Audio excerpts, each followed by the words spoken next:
जय हिंद दोस्तों, मैं एसपी सर आप सभी मित्रों का सदाशिव कोचिंग क्लासेस के यूट्यूब चैनल पर हार्दिक स्वागत करता हूं। दोस्तों DElEd BTC second semester complete mathematics section के अंतर्गत दोस्तों चैप्टर 12 तक का कंप्लीट हो चुका है। यानी दोस्तों आज चैप्टर 13 त्रिभुज के संदर्भ में सर्वांग समता की शर्तें प्रारंभ हो रहा है, जिसका दोस्तों यह लेक्चर कौन सा होगा दोस्तों? पहला। दोस्तों ध्यान से देखिए, चैप्टर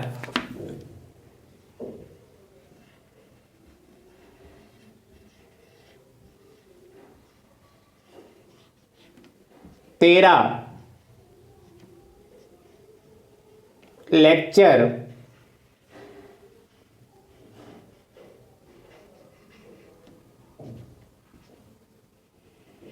फर्स्ट 13 का लेक्चर दोस्तों कौन सा है? फर्स्ट। चैप्टर 13 का क्या नाम दोस्तों? ध्यान से देखिए, त्रिभुज के संदर्भ में, त्रिभुज के संदर्भ में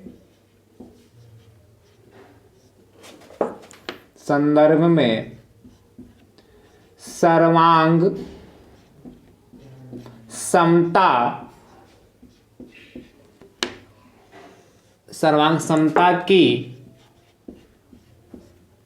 शर्तें। त्रिभुज के संदर्भ में सर्वांग समता की शर्तें, ये दोस्तों चैप्टर नंबर हमारा 13 है। दोस्तों यह आपका चैप्टर अंतिम चैप्टर है, यानी कि आपका सिलेबस बिल्कुल समाप्त ही होने वाला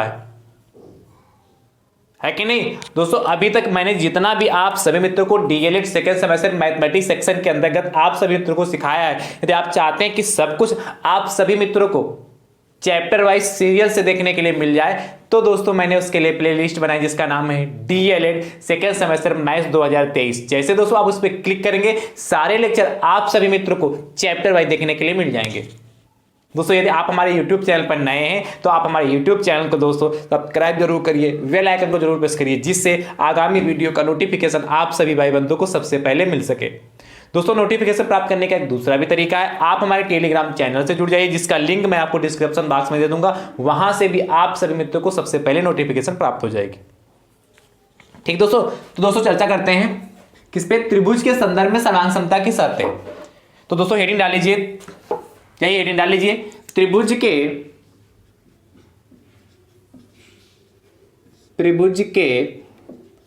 संदर्भ में सर्वांग समता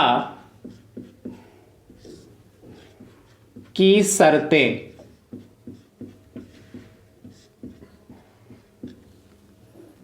ये दोस्तों हेडिंग पड़ गई, क्या? त्रिभुज के संदर्भ में सर्वांग समता की शर्तें। दोस्तों त्रिभुज के संदर्भ में सर्वांग समता की 4 शर्तें होती, कौन कौन सी होती दोस्तों? उस पर चर्चा करते हैं। और दोस्तों यह जो प्रश्न है आपके एग्जाम में 2 नंबर तक का पूछा जाता है, यानी कि 2 नंबर में पूछा जाता है कि त्रिभुज के संदर्भ में सर्वांग समता की कितनी शर्तें हैं, तो आप बताएंगे 4 हैं। कौन कौन सी वो लिखना है और उसके बारे में भी लिखना है। इसलिए दोस्तों यह चैप्टर आपके लिए बहुत ही इंपॉर्टेंट है। दोस्तों ध्यान समझिए, क्या? त्रिभुज के संदर्भ में, त्रिभुज के संदर्भ में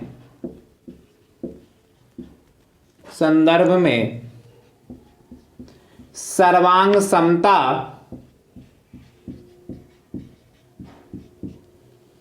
त्रिभुज के संदर्भ में सर्वांग समता की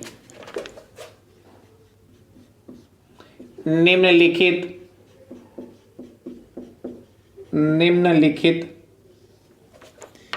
4 शर्तें हैं। दोस्तों ध्यान से देखिए, पहली शर्त हमारी क्या है? एस शर्त। ठीक है, पहले लिख लीजिए फिर समझाता हूं। दूसरी शर्त दोस्तों हमारी है एस शर्त, कंडीशन। तीसरी दोस्तों जो हमारी शर्त है ए शर्त।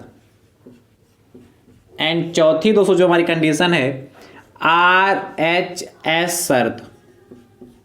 ये दोस्तों हमारी 4 कंडीशन है। कौन कौन सी? ट्रिपल एस कंडीशन है, फिर क्या SAS कंडीशन है, फिर ASA कंडीशन है, फिर RHS कंडीशन है। दोस्तों S का मतलब क्या है? किसके, त्रिभुज के बारे में चर्चा करें, ट्रायंगल के बारे में चर्चा कर रहे हैं, यानी कि ट्रायंगल की साइड है। एस क्या है हमारी, ट्रायंगल की साइड, यानी कि यहां भी एस, यहां भी एस, यहां भी एस, यानी क्या, भुजा, साइड को क्या भुजा कहते हैं, तो भुजा भुजा भुजा क्या, सर्द।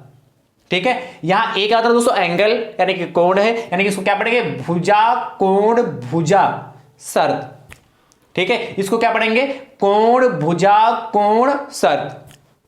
और इसको क्या पढ़ेंगे, आर का मतलब क्या, राइट एंगल में, समकोण त्रिभुज में, एच का मतलब हाइपोटेनस यानी कि कर्ण, समकोण त्रिभुज में कर्ण और कोई एक भुजा, कोई एक संगत भुजा जो आपस में बराबर है, इसको क्या पढ़े, समकोण त्रिभुज का, ये आर का मतलब समकोण त्रिभुज, एच का मतलब हाइपोटेनस यानी कि कर्ण, और एस का मतलब भुजा साइड। तो इन पे विधिवत से चर्चा करके आपसे पेपर में पूछता है, आपको क्या करें, निम्नलिखित में से सर्वांग समता की शर्तें हैं। ठीक है, तीन आपको इधर उधर से कुछ दूसरी दे दिया, इसमें घुमा फिरा के, और एक इसमें के दे दिया, या आपको लगता है निम्नलिखित में सर्वांग समता की शर्तें नहीं है, और क्या इसमें की तीन दे दिया, चौथी को दूसरी दे दिया। तो ये आप चार अच्छे से देख लीजिए, क्या पहले तीनों एस रहेंगे, फिर उसके बाद एस ए एस रहेगा, फिर ए पहले, फिर लास्ट में, फिर बीच में एस, फिर आर एच एस, यही चार शर्तें होती केवल। ठीक है, इसके अदर जो भी शर्त लिखी मिल गई, ठीक है, वो सर्वांग समता की शर्त नहीं होगी। समझ गए ना दोस्तों। चलिए अब हम बारी बारी से चर्चा करते हैं प्रत्येक सर्वांग समता की शर्त पर। इसको फटाफट इतना नोट कर लीजिए।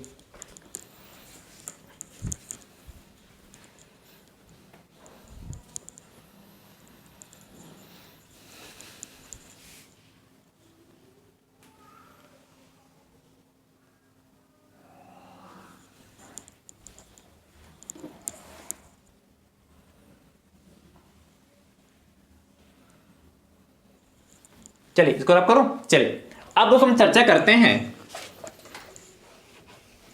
ध्यान से देखिएगा।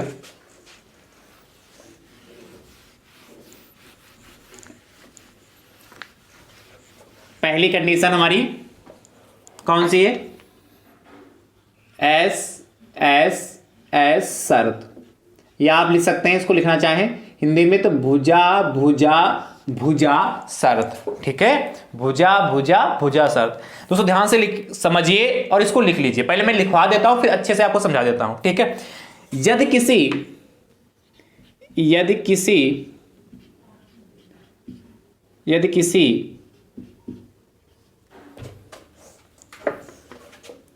त्रिभुज की, यदि किसी एक त्रिभुज की, यदि किसी एक त्रिभुज की तीनों भुजाएं, यदि किसी एक त्रिभुज की तीनों भुजाएं किसी दूसरे त्रिभुज की, यदि किसी त्रिभुज की तीनों भुजाएं किसी दूसरे त्रिभुज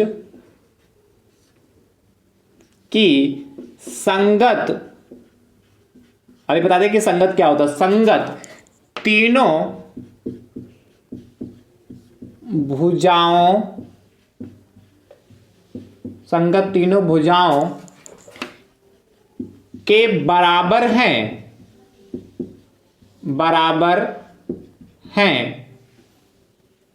तो दोनों त्रिभुज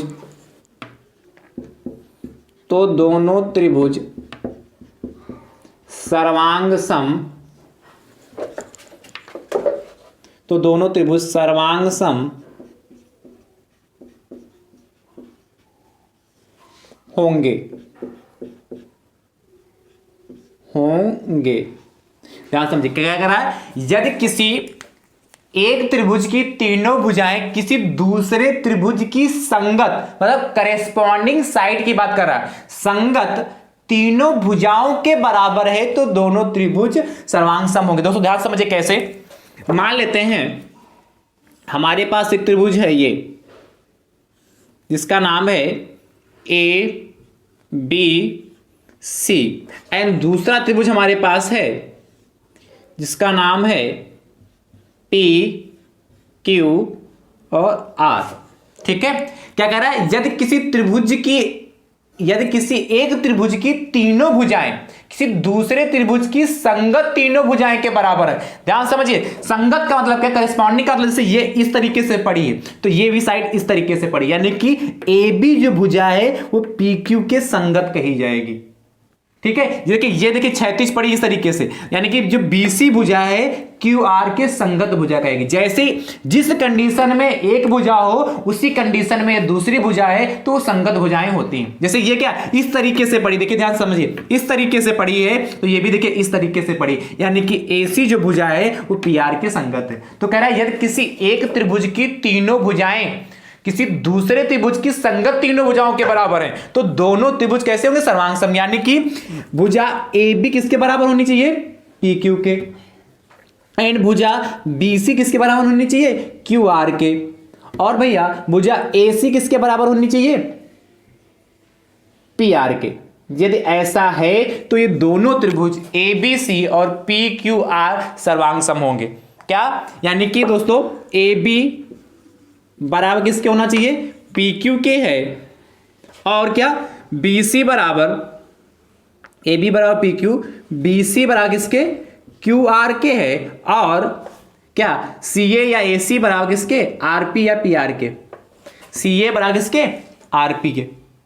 तो यानी कि त्रिभुज हमारे क्या होंगे, त्रिभुज, तो ऐसी कंडीशन में त्रिभुज ए बी सी सर्वांग सम का साइन क्या होता है, ये दो जैसे इक्वल बनाते बराबर खींचते वैसा, और ये इस तरीके से एस बना देते हैं, ये सर्वांग सम का साइन होता है त्रिभुज पी क्यू आर। ये पहली कंडीशन आपकी हो गई। इस तरीके से दोस्तों हम करेंगे, क्लियर होगा कि नहीं, यानी कि त्रिभुज ए बी सी त्रिभुज पी क्यू आर के सर्वांग सम होंगे। सर्वांग सम का मतलब क्या, सर्व अंग समान। ऐसे कोई दो त्रिभुज जिसके सर्वांग सम यदि वो हैं, दो त्रिभुज यदि सर्वांग सम है तो उनके सभी अंग समान होंगे। जैसे यहां भुजा बराबर होंगी तो इनके सारे एंगल भी आपस में बराबर होंगे। सर्वांग सम का मतलब भी होता है क्या, सर्वांग सम का मतलब क्या, सर्व अंग समान। ऐसे कोई दो त्रिभुज जिनके सभी अंग आपस में बराबर होते हैं वो सर्वांग सम कहलाते हैं। ठीक है, चलिए फटाफट नोट कर लीजिए, फिर आगे चर्चा करते हैं।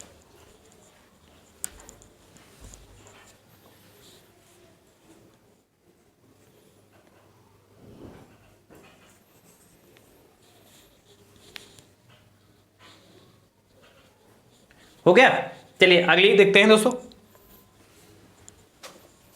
इसको फटाफट नोट कर लीजिए।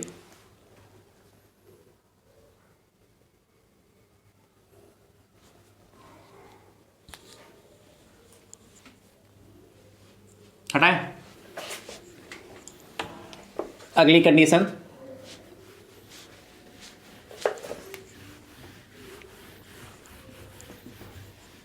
ये पहला हो गई। अब दूसरी कंडीशन देखते हैं।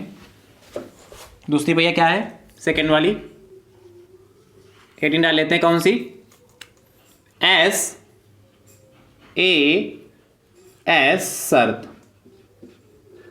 एस ए एस शर्त, ध्यान समझिए, एस ए एस शर्त क्या कहती है, या इसको भी लिख लीजिए फिर समझाता हूं अच्छे से। यदि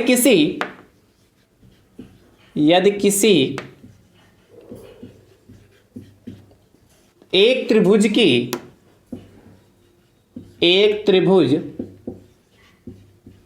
यदि किसी एक त्रिभुज की कोई दो भुजाएं एवं उनके बीच का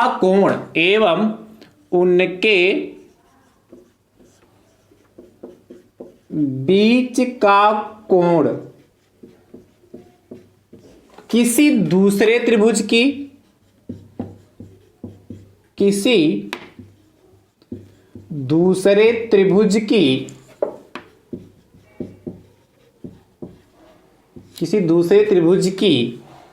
संगत दो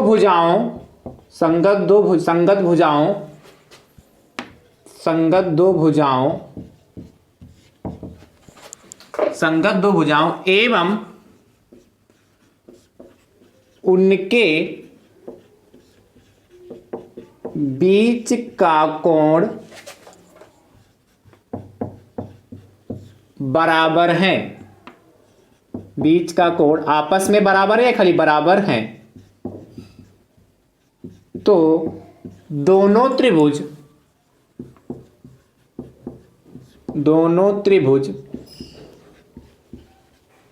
सर्वांग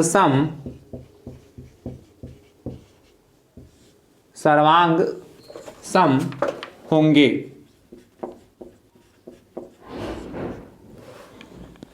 ठीक है, क्या? तो दोनों त्रिभुज सर्वांग सम होंगे। क्या कह रहा है? यदि किसी एक त्रिभुज की कोई दो भुजाएं और उनके बीच का कोण किसी दूसरे त्रिभुज की संगत दो भुजाएं और उनके बीच का कोण आपस में यदि बराबर है तो दोनों त्रिभुज सर्वांग सम होंगे। कैसे?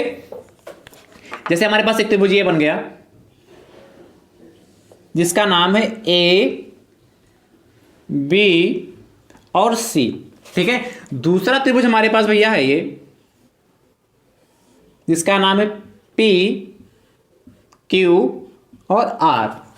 ठीक है, कह रहा है यदि किसी एक त्रिभुज की कोई दो भुजाएं, मान लेते हैं संगत भुजा ए बी भुजा जो है पी क्यू के बराबर है और ए सी जो भुजा हमारी है वो किसके? पी आर के बराबर है। क्या?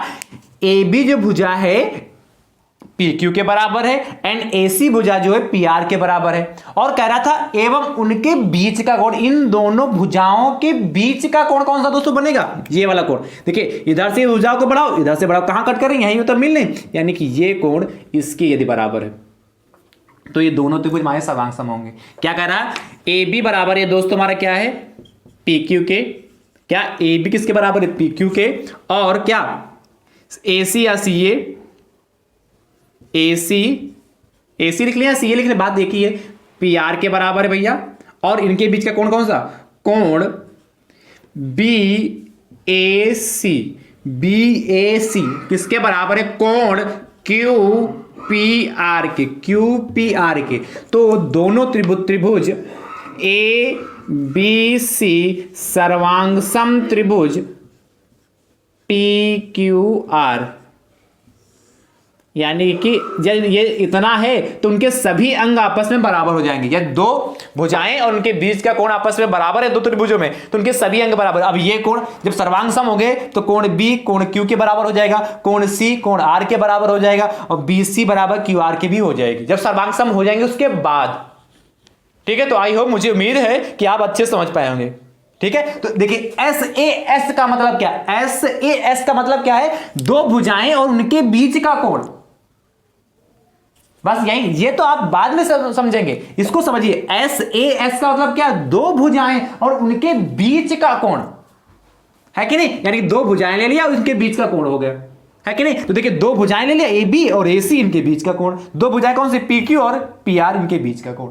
तो आपको ये याद करने की जरूरत नहीं, सिर्फ इसको समझिए। क्या कह रहा है? कि दो भुजाएं और उनके बीच का कोण, है कि नहीं? और जब ट्रिपल एस था तो तीनों भुजाएं आपस में बराबर होनी चाहिए, है कि नहीं? चलिए फटाफट नोट कर लीजिए, फिर अगली कंडीशन के बारे में चर्चा करते हैं।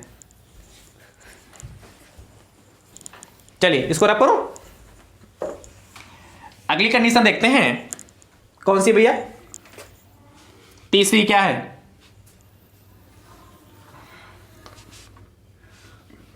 ध्यान समझिए, तीसरी कंडीशन हमारी है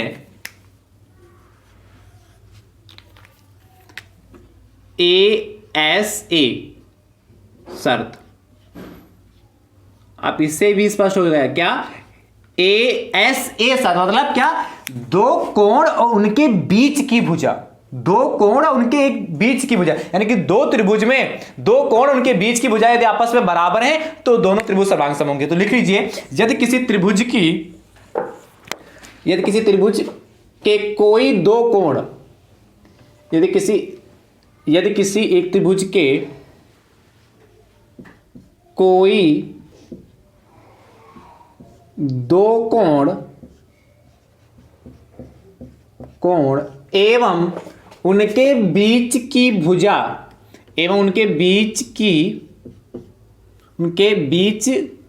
भुजा किसी दूसरे त्रिभुज के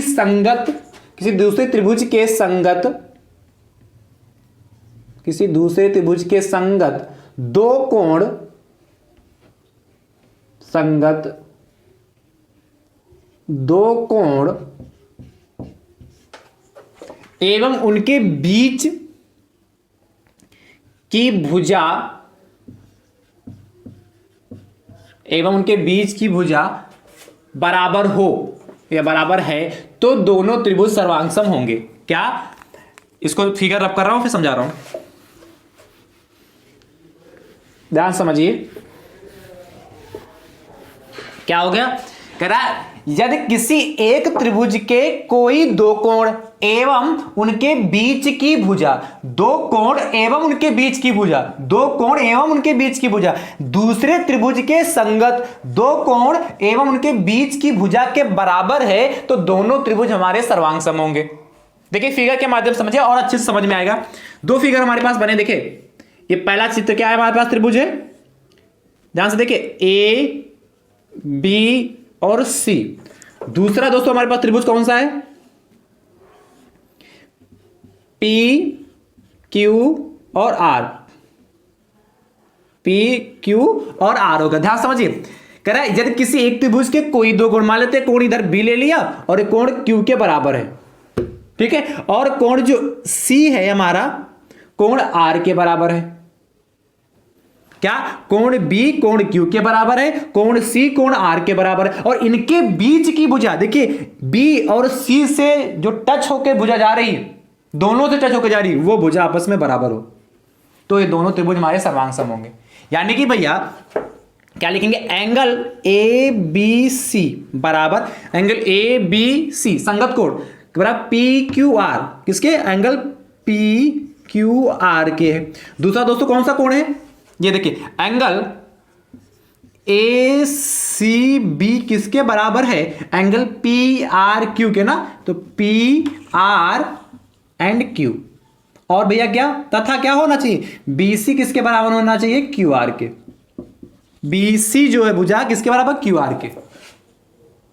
तो ये दोनों त्रिभुज ए बी सी सर्वांगसम त्रिभुज किसके हो जाएंगे, पी क्यू आर। है आसान कि नहीं आसान है, बस समझना है। यहां से भी स्पष्ट है, दो कोणों के बीच की एक भुजा, ठीक है। तो आई होप, मुझे उम्मीद है कि आप तीसरी कंडीशन भी अच्छे से समझ पाएंगे। चलिए फटाफट नोट करिए, फिर अगली कंडीशन के बारे में चर्चा करते हैं।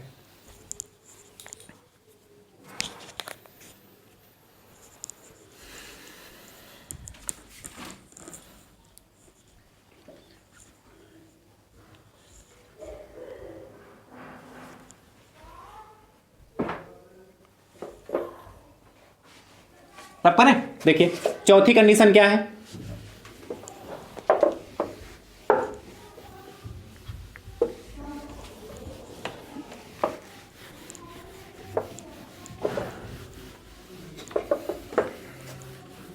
चौथी कंडीशन में क्या है,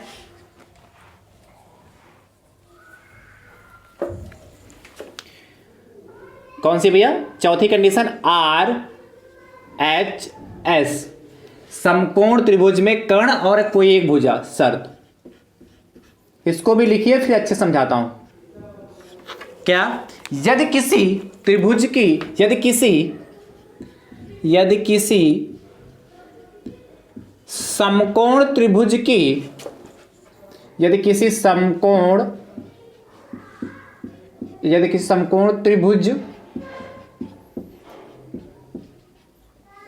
समकोण त्रिभुज का कर्ण एवं कोई एक भुजा,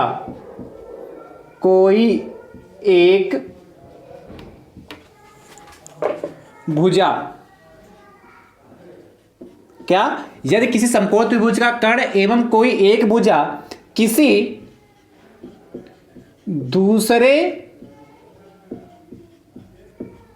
समकोण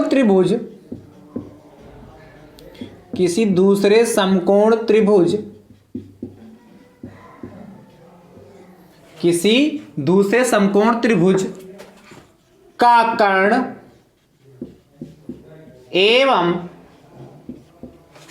एवं कोई एक संगत भुजा संगत भुजा बराबर हो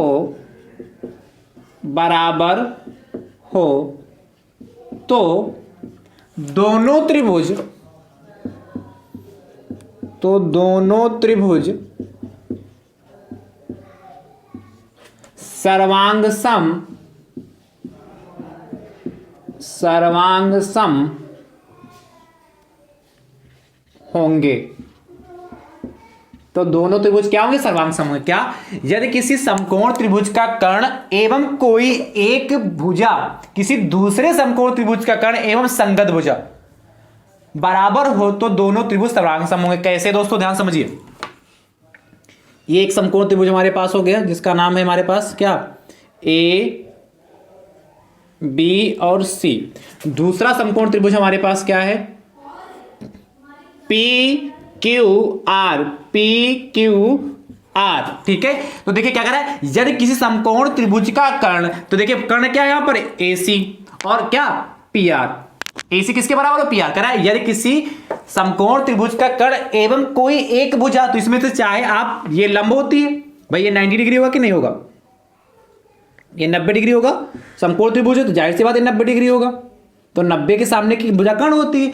और क्या, ये हमारा क्या, यदि ये कोण ले लेते हैं, ये कोण, तो ये हमारा लंब हो जाएगा, ये हमारा आधार हो जाएगा। यदि ये कोण लेते हैं तो ये लंब, ये आधार। तो चाहे ये भुजा इसके बराबर हो, चाहे ये भुजा इसके बराबर हो, कोई भी भुजा ले लेते। चलो मान लेते हैं कि BC जो हमारी है किसके? QR के बराबर है। BC किसके? QR के बराबर, यानी क्या?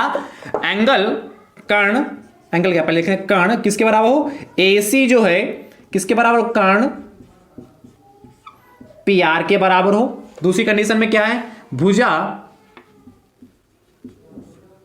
BC हमारे QR, भुजा QR के बराबर है। और समकोण त्रिभुज तो है ही है, चाहो तो एंगल लिख लो, एंगल ABC बराबर एंगल कितना? PQR। ये तो हमारा 90 डिग्री है ही है। इसको लिखना चाहो लिखो, वरना खाली कर्ण लिख। जहां आपने कर्ण मेंशन किया, कर्ण AC बराबर कर्ण PR के, और भुजा क्या? BC बराबर, संगत भुजा है ना, संगत भुजा BC और क्या? QR। जहां भुजा BC बराबर QR, देखिए ये पढ़ी तो ये भी पढ़ी। जहां ये मेंशन किया तो इसको लिखने की जरूरत नहीं है कि ABC बराबर एंगल PQR, एंगल ABC बराबर एंगल PQR, इसकी जरूरत ही नहीं लिखने की, डायरेक्ट लिख दिया। अब ऐसा यदि है तो ये दोनों त्रिभुज कौन सा? त्रिभुज ABC सर्वांगसम त्रिभुज PQR। क्या? त्रिभुज जो ABC है, त्रिभुज ABC है, सर्वांग त्रिभुज किसके हो जाएगा? PQR के। समझ पाए कि नहीं समझ पाए? तो ये हमारी 4 सर्वांग समता की कंडीशन होगी। चलिए फटाफट नोट कर लीजिए इसको।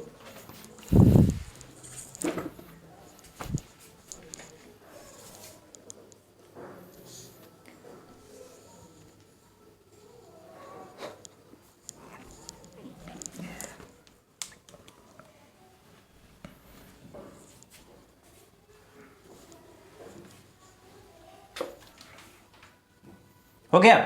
तो आई होप, मुझे उम्मीद है कि आप सभी मित्रों को ये सर्वांग समता की जो शर्तें, कितनी 4 शर्तें अच्छे से समझ में आई होंगी। ठीक है, कल की क्लास में दोस्तों मैं आप सभी मित्रों के साथ प्रश्नों पर चर्चा करूंगा। ठीक है, ये चारों कंडीशन दोस्तों आपके पेपर में पूछी जाती हैं। ये लिख के ही आता है कि त्रिभुज की सर्वांग समता की शर्तों पर प्रकाश डालिए, और 2 नंबर में दे दिया, या त्रिभुज की सर्वांग समता की शर्तें लिखिए और 2 नंबर दे दिए। तो आपको क्या 4 शर्तें लिखनी होंगी, उनके बाद में आपको इनको डिफाइन भी करना होगा। तो आई होप, मुझे उम्मीद है कि आप अच्छे समझ चुके होंगे। दोस्तों यदि हमारी कही हुई बात आप तक अच्छे तक पहुंच पाई है और आप अच्छे से समझ गए हैं दोस्तों, तो वीडियो को ज़्यादा से ज़्यादा संख्या में शेयर करें, जिससे आपके अदर भाई बंधु भी अच्छे से सीख सकें, अपनी तैयारी को बेहतर कर सकें। ठीक दोस्तों, तो वीडियो को ज़्यादा से ज़्यादा संख्या में क्या करिए, शेयर जरूर करिए, और यदि वीडियो पसंद आई हो तो लाइक जरूर करिए। ठीक है, थैंक यू सो मच दोस्तों। राधे राधे दोस्तों।